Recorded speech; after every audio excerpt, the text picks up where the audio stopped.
প্রশ্ন হলো, আমি জেনারেল পড়ুয়ার ছাত্র, পড়াশোনার পাশাপাশি কোরআনের ভাষা বোঝার জন্য আরবি ব্যাকরণ শেখার প্রতি প্রবল আগ্রহী। প্রাথমিকভাবে আমি কিভাবে শুরু করব? আমি আপনাকে বলবো, আপনি ভুল পথে আছেন। আরবি ভাষা শেখার জন্য, বিশেষ করে কোরআনের ভাষা বোঝার জন্য ব্যাকরণ শেখার কসরত করতে যাবেন না।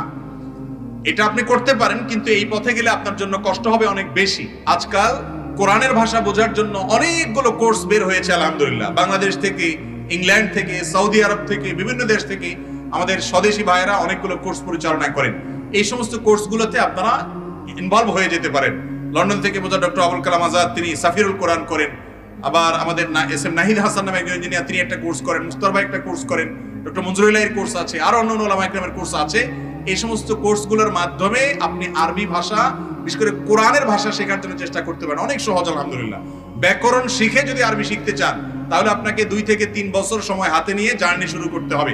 আর শুধু কোরআন বুঝতে চান, 2-4-6 মাসের মাধ্যমে কোরআনের 30 থেকে 40 বা 50% পর্যন্ত আপনি কোরআন বুঝবেন। বিশেষ করে রমজান আসছে, তেলাওয়াত যখন বুঝবেন খতম তারাবিতে, অন্যরকম একটা মজা পাবেন। আর না বুঝলে আপনার সে স্বাদটা হবে না। বিধায় বোঝার চেষ্টা করা উচিত।